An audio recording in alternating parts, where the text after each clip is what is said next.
You can come up here, Astra.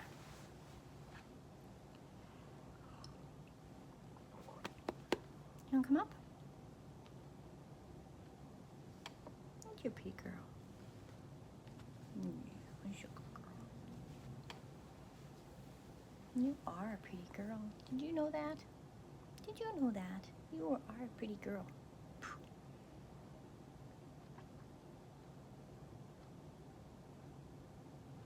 You testing out the lab to see if you like it?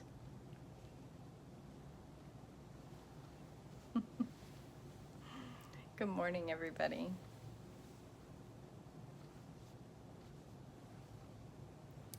So this is Daily Devotional. My name is Red Moon Eagle. It is Tuesday, December 12th, and it is a new moon. The new moon is in Sagittarius. We are in tide of preparation, fall equinox to winter solstice. So only 10 more days-ish, 9 more days to the winter solstice. And I'm getting very excited for winter solstice. Please hit the subscribe and the bell icon. That is very beneficial if you select that. It helps the algorithm. I am so excited. I'm up to 119 subscribers. So, of course, I'm really tickled by that. I've been doing this since 2017, 18, 19, 20, 21, 22, 23, so 6 years.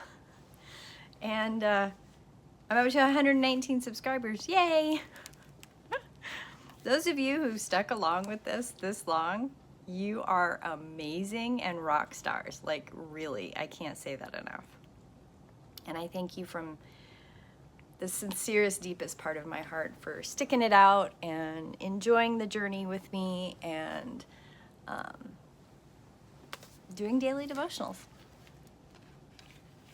So today is Sea Serpent, and it is only, I think, the second or third time that I've drawn a spirit card out of this animal spirit guidebook. Sea Serpent.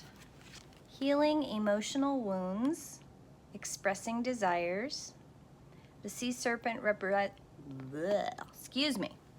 The sea serpent represents the energy of expression, whether it's emotions, creativity, sensuality, or desire. The sea serpent helps us move and direct our energy into a healthy current. When the essence of this card is in balance, we express ourselves creatively and sexually without fear or shame. We know what we desire most. Our hearts are at ease and our relationships are meaningful and enduring. We loosen the grip of self-judgment and we let the cool waters of forgiveness in to heal our wounds. When the energy of the sea serpent is not yet activated, our emotions and creativity are left in the muddy waters. The current of expression stagnates in some areas of our lives, and in other places it floods. It's important to remember, no matter what the waters of our emotional lives look like, the sea serpent loves us just the same. Like a mother, she wraps herself around us in a gesture of protection. She supports us as we learn to express our true nature. The sea serpent and the second chakra. The subtle energy of the sea serpent occupies the area of the Sthana chakra. Anybody know how to say those things better? I really do not speak Sanskrit or whatever language they are. Located deep within the pelvic bowl, this chakra is known as our center of creativity and desire and is associated with water element. It translates as her own abode, indicating this chakra is the home of the Divine Mother or Kundalini herself. I know that chakra is chakra. I do know that. I am working on it. I have a random other thing to say. I have an Instagram person I'm following who is from,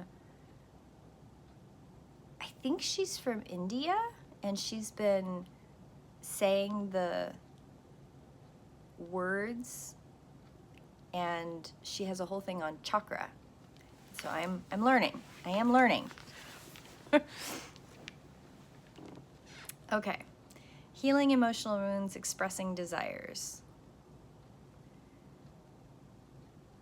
Loosening the grip of self-judgment, we let the cool waters of forgiveness to heal our wounds. When the energy of the serpent is not activated, our emotions and creativity are left in muddy waters.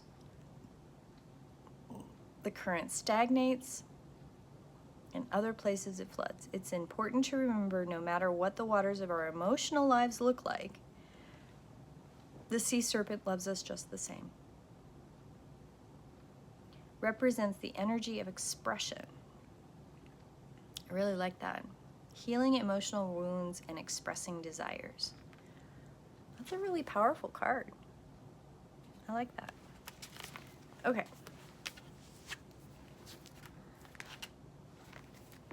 Sacred Law of the Northwest. And this has koalas on it.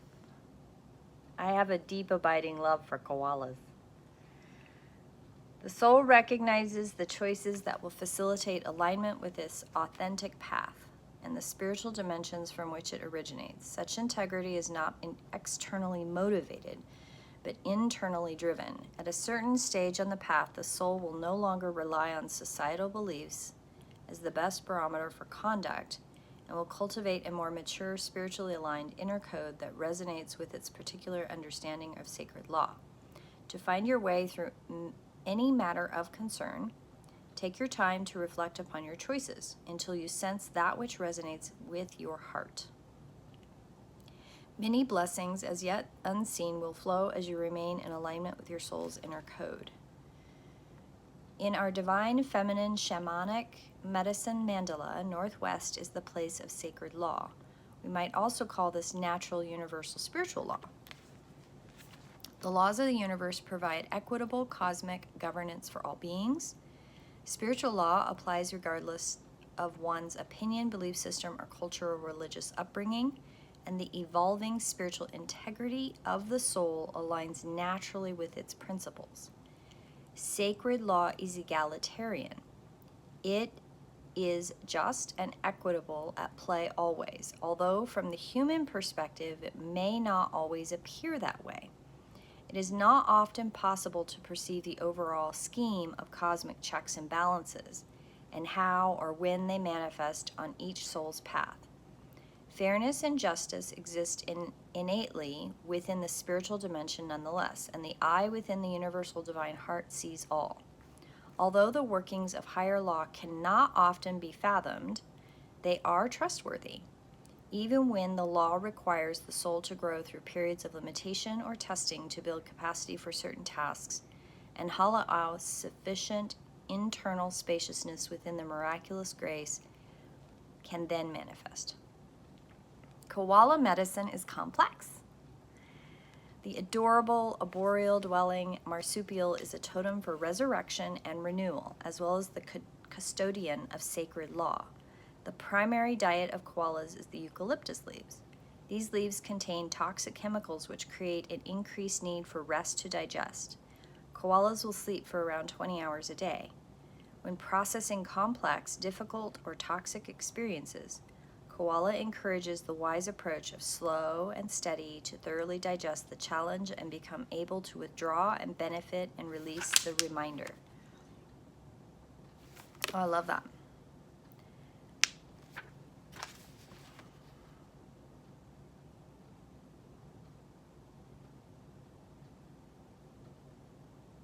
I like this. At a certain stage on the path, the soul will no longer rely on societal beliefs as the best barometer for conduct and will cultivate a more mature, spiritually aligned inner code that resonates with its particular understanding of sacred law. To find your way through any matter, take your time to reflect upon your choices until you sense that which resonates within your heart. I love that.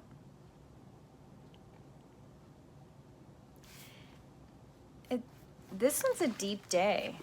It's really complex. So there's that, and then expressing desires, healing emotional wounds.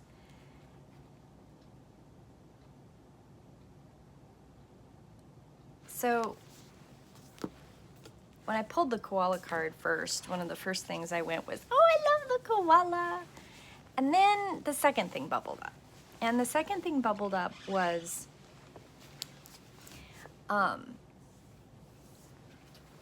that the koala, when I was a child, was one of my favorite animals. And I had a stuffed animal koala that was probably more life size. It was really big. To me as a child, it seemed really big. And it had really sharp claws and it had a hard beak. And I love that thing. And I wasn't a big stuffed animal kiddo necessarily, or doll child. I had them, but it wasn't necessarily my primary toy go-to, even though I had a lot of them.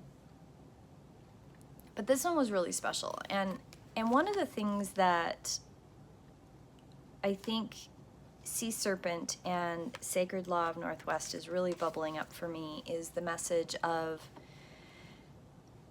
the need to find your own pace of recovery for things. And I think that's been quite a journey myself, actually. Because there are things that I've encountered that I just need more time. And I haven't always had more time to recover, to self-reflect, to be in that place of contemplation where I can process what it is that I need to process. So I really nurture those experiences now. I really take my time now in a way that I didn't used to. I didn't honor the need to take the time when I should have. And so there are chunks of time in my life where it seems as though, looking back, I was just at breakneck speed all the time, which I probably was. And then times where things would slow almost to an absolute stop.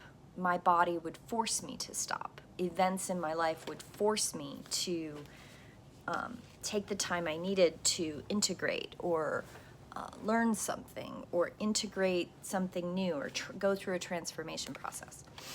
And one of the things I've learned from all of those experiences is that, you know, this is a really good example, doing daily devotional. Like, I start my day with daily devotionals. I start my day this way. And I start my day with daily devotionals because I know that if I don't have time in the rest of my day normally to do the self-reflection, to do the quietude needed to figure out what the plans are, look at my planner, do my journaling, write down my dreams, do my my shaman work, depending on what you call it. One day a week, early in the morning, I also take time to make sure I write for about a half an hour to an hour on my manuscript. One day a week, early in the morning, sometimes I have tea with a friend. So my early mornings are really my time. You know, I crawl out of bed at 4:30, 5 o'clock. It kind of depends on the morning. This morning I was up and then I went back to bed and I wrote my journal for an hour sitting in my nest of my bed, which was amazing. I was going to fold laundry and that's not what ended up happening. But that's the thing. Like, I figured out about 5 years ago with daily devotionals that I need time in the morning for me. And I do it, I film it Monday through Friday because I'm already doing it. But on the weekends, my daily devotional is a little different sometimes. Sometimes I'll do like a little mini ritual in my studio. Sometimes my daily devotional time is with my husband and we have breakfast together. But it's a nurtured time. The whole point is that if you take time, like the koala card says, you take time to digest, to process, to be in alignment, and you allow the sea serpent to encircle, no matter what the chaos is that's around you, if you take time to allow that sea serpent energy to encircle you and hold you in this sacred place of connection, it can help whatever else that's coming your way, whether it's a really rough day or a easy day. It will help you find a balance in the process. I can totally tell if I skip daily devotions. Like, I can tell that day that I've skipped it. I can tell the rest of the week that I've skipped it. I miss the thing that I need, and the thing that I need is that self-reflection time. I need time to digest what happened the day before, to prepare for the day that's coming. I notice it when people say things back to me, not from an ego place, but from an awareness place. Like, people say, oh, you're so put together, or you seem so grounded, or you seem like you're in a good place. And I don't lie very well with the, no, I feel awful. And so sometimes people will perceive that everything's fine, but I actually feel kind of crummy. And then they'll be surprised. They're like, oh, well, I would never have known that. And I think the reason is because I do take the time early in my days, every day. I do my tuning forks. Right now I'm just doing the sonic slider. I'm doing another 21-day course of the sonic slider. I do my stretches. I do my journaling. I pull my cards for daily devotional. Sometimes I do a little tarot. I write my manuscript. I meditate. I read a little bit in a book. I do my breath work. Like, I have a full hour and a half. Some mornings I do map. I have like a full hour and a half of stuff. And that's not all, but usually I will have only had 1 cup of tea by the time I've joined you for daily devotional. And this morning my tea's cold because I poured it a while ago and I haven't been drinking it. So there's a process of doing things for me that I don't rush it. If I get to everything, I get to stuff. If I don't get to all the things on my list of things I could be doing, I don't do them all every day necessarily. It depends. I only have so much time in the day, but I take that time for me. I try really hard not to get sidetracked with laundry, dishes, other stuff, because that will distract me from being mindful and present and utilizing the time for the transformation process, for the integration process, for the figuring it out. Like, what happened yesterday? Why did I feel that way? What are all these emotions that are coming up? Why did I dream that? Why am I anxious about today? Am I anxious about today?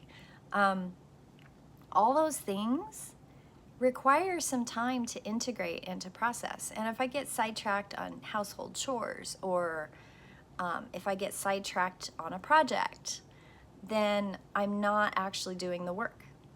I am allowing the world around me to distract me from the work, because I can't be present as a healer. I can't be present as a teacher. I can't be present as a catalyst. I can't be present as a practitioner of anything if I'm not working on me. And I think that's another piece of today's cards that was bubbling up earlier. I did a different read for myself earlier, and one of the things that came up is and it was very interesting how it came up with the cards, but one of the things that I have struggled with sometimes when I work with other practitioners is we need support. We need, as practitioners of healers of any kind, whether you're a counselor or an energy worker or a doctor, chiropractor, physiotherapist, doesn't matter. Doesn't matter. We all need support. And unfortunately, what happens is any care providers of any kind, they are often the ones that are not supported, or they don't feel supported, or they don't know how to self-care because they spend all of their time caring for other people. And I think that's the piece that bubbled up the most this morning, is the understanding, realization that I really need to get my self-care book out. Even if I put it out in Kindle, I need to get it out. because I think it's a good tool that I talk about all the time. When I teach energy medicine at the massage school, I talk about it all the time. Self-care, self-care, self-care, self-care. Because it's essential. Learning how to take care of yourself is so important in being a good practitioner and being in a place where you can let go of ego and you can be in a good place to actually help other people, and your karma, your stuff doesn't get in the middle. And it's important. I did see a message yesterday about somebody commented about needing a buddy to go and do things when you're shy and introverted. I love that comment. So true. I think that it's really important that we all have somebody we can go and do things with and enjoy. So if you're in the Bozeman area, there's a couple things that are going on that I'm aware of. There's a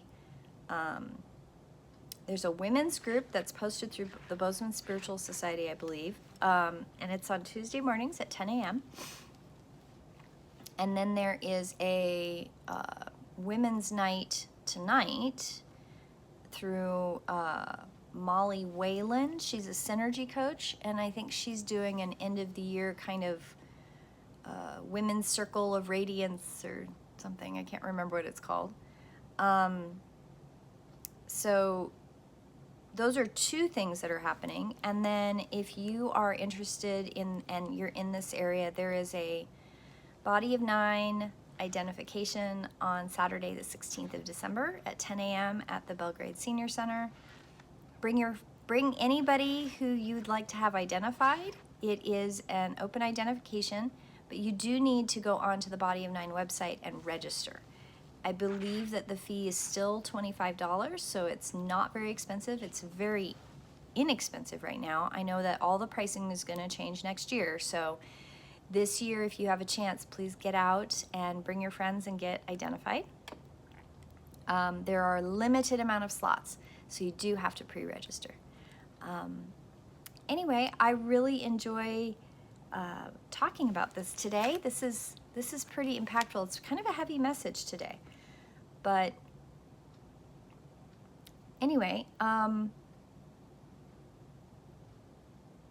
if anybody has any questions, you're more than welcome to post them. What else? Yeah, koala is really about slowing down and paying attention. It's the transformation, allowing things to come at you however they are, but then take your time to digest and really process the information. It's a really powerful card. And the Sea Serpent is all about water and transformation water. If you find a way to manage your energy like I do, I mean, I do it every day. Not everybody can do it that way, and I get that. But I found that when you do a little bit every day, it's not so floody. I asked this question the other day, so I'm going to throw it out again. If any of you are interested in live, like psychic-y type readings, I'm thinking about doing those. I have a couple friends who do them, so I didn't know if it's something you'd be interested in. If you are, let me know. I will tally up the yes, no's. Maybe I'll do a poll. I just realized I can do a poll on YouTube. I might do that. I might do that instead. Yeah. So I hope you all have a beautiful day, a blessed day, and I will see you tomorrow in prayer. Blessed be.